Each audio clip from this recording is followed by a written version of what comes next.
Hey everybody, Bobby Klink from Your Online Genius here. Welcome back. In today's live, we're going to continue with the theme week about blogging and legal issues that can come up with respect to blogging and things you need to think about and what you need to be doing to protect yourself. In today's lesson, we're actually going to be talking about images and getting the right images, or really it's about getting images the right way. To avoid potential legal liability. So that's what today's lesson's about. Before we dig in, just want to remind you who I am. I'm Bobby Klink. I'm an online entrepreneur and intellectual property attorney.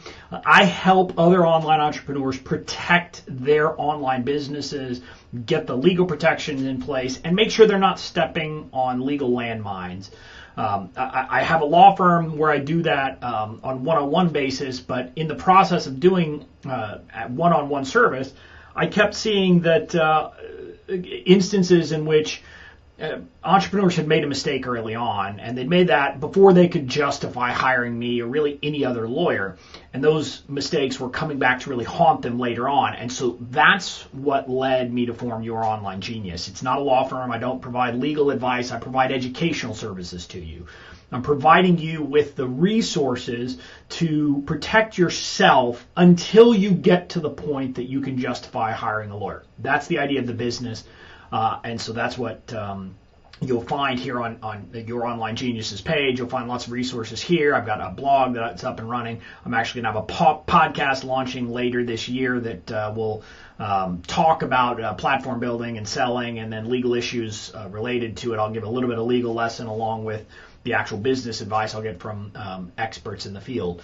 But so my point is to try to provide this information to as many people as possible to help entrepreneurs and make sure that they can go and that people like you can go on, build your business without having to worry that you have a time bomb sitting ticking somewhere in your business that could go off. So that's the purpose of the business.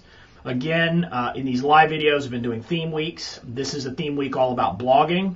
If you enjoy it, but if you have interest in other topics like podcasting or social media or course creation, what I would say is go back and look at the lives I did in previous weeks, because I tackled all those topics and addressed issues in the context of those particular forms of platform building. But today we are talking about blogging and the law and how to get the right images, or really how to get the images the right way. So this lesson is all about copyright law. And it's an issue that comes up over and over again. And it's funny, I had this every time I appear on a podcast. It seems like the podcast host tells me about their mistake that they made early on with this, where they got a letter from someone because they used an image incorrectly at the beginning. So it's a big issue that clearly comes up.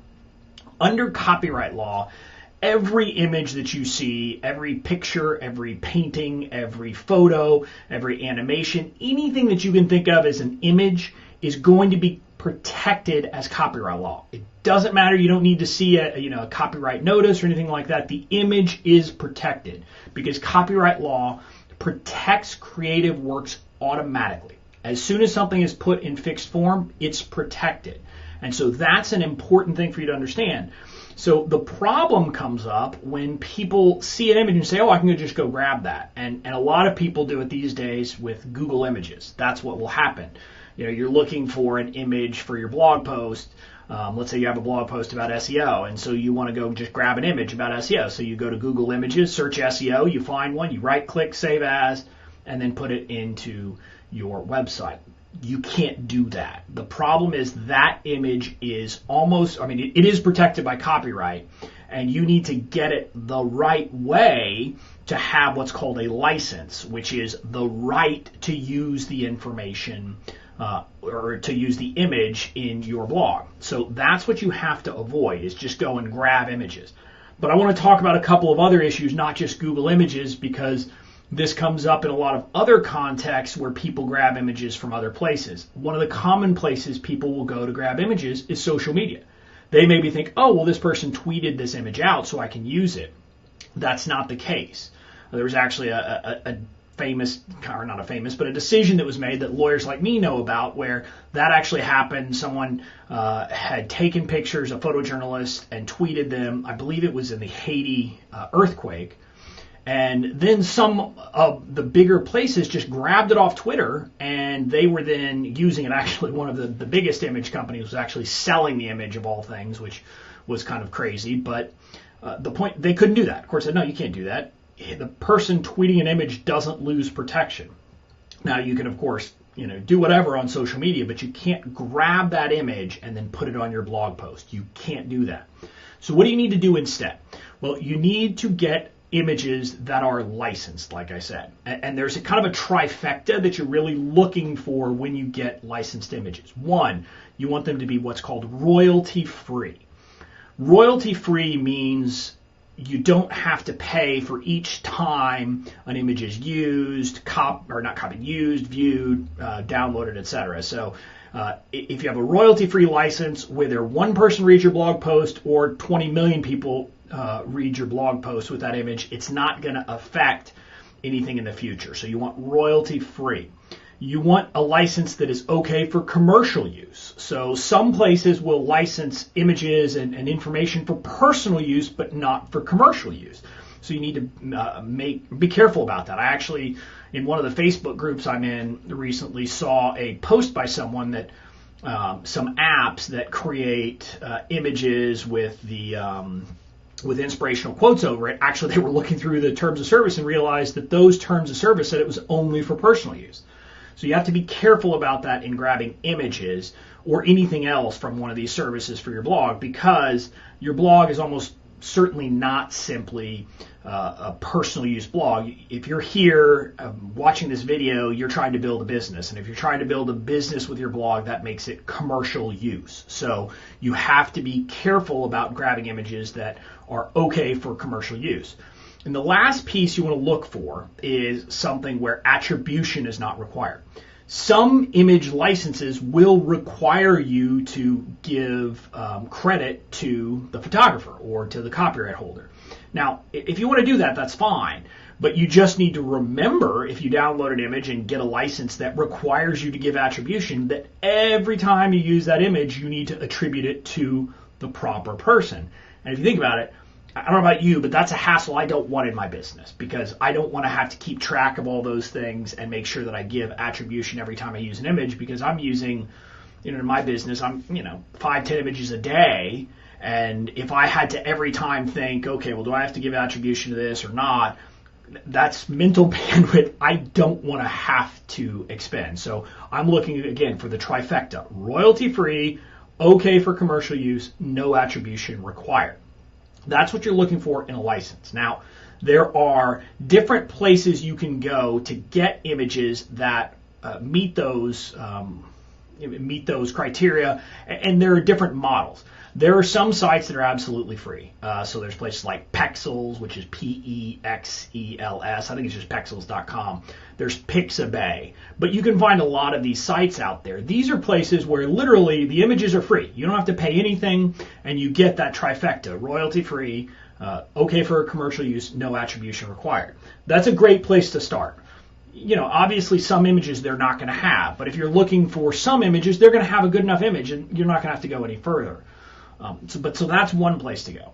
Free, wonderful options, especially early on. The next step up are places where you get either a monthly subscription or a yearly subscription at a relatively low cost, and then you can download all the images you want. One of those, it used to be called Graphic Stock. Now it's Storyblocks, I believe. I have a membership there, which I think cost me $99 for the year, and I can get all the images I want, again, that meet those three criteria. So I get all of those options. But again, there are other places like that you could find online. The final step up are places where you will get, you'll pay per image. There are the relatively cheap ones, which are like Shutterstock and things like that. And again, some of the images are great, but they're not horribly expensive to get those images. Then there are the really expensive high-end places like Getty Images, which, you're talking, I think for almost all their images, thousands of dollars per image, maybe a little bit less. But with those, that's where I want to especially caution you that you need to be careful and look at the license you buy at any of those places where you pay per image, because a lot of the licenses they offer there are based upon views, and some of them will even say you can use it for online purposes but not offline purposes, so you can't like print a banner with it. But you have to look at those licenses very carefully, because often they have some limits in them. So you need to be careful when you're looking at that kind of site if you go that route. Now again, the only time I've ever even really thought about going for a high-end, I've used Shutterstock at the beginning. That's what I did at the very outset of my law firm career, or my own law firm, I should say, because I quite honestly wasn't into online entrepreneurship yet, had not found places like Pixabay and Pexels and all these other places. But I would use Shutterstock. And there you can get some good images there, so you can do that. The only time I have ever or would ever look at a place like a Getty Images would be, and I just wouldn't even do this, but the only time I ever thought about it in the past was for my hero shot at the top of my law firm website. But I don't know about you, I just don't think an image is gonna be worth $1,000. It just seems excessive to me as a basically a solopreneur. Building a business. If you want to do it, go ahead, but make sure you get the right license to the image. So that's the big point for your blog. When you're picking for images for your blog, make sure you're finding images the right way, that you're getting a license, and that it kind of meets those three criteria: royalty-free, okay for commercial use, and no attribution required. One last tip I would give you is I always download the actual license from all of these websites. They will have a PDF document where you'll download it. It's a single license, for example, at that Storyblocks or those types of sites, that applies to all the images you get. But I want to have a copy of that personally, so I download that, keep that in the file folder with the images, just so I have a copy of it. That's just a good tip, so you have it. If something comes up, you can say, hey, I downloaded this from this site, and here's the license I got. But that's it for today. That's the lesson for your blog and images, about how to get images the right way and avoid any kind of liability. If you enjoyed this lesson, I'd commend you. I have a free cheat sheet that walks you through the 4 biggest mistakes that I see online entrepreneurs making over and over again. It's not simply blogging. It's kind of across all areas, and a lot of these are topics that come up in a lot of different areas. And so it's a cheat sheet that kind of addresses those 4 issues. You can get your hands on that at mistakes.youronlinegenius.com. Again, that's mistakes.youronlinegenius.com. Until tomorrow, I hope you enjoy this. Tomorrow we'll be taking up another issue with blogging. It's going to be what agreements you need in place if you have outside people helping you create any portion of your blog. But that's what we'll be tackling tomorrow. But in the meantime, go make sure you're getting images the right way for your blog.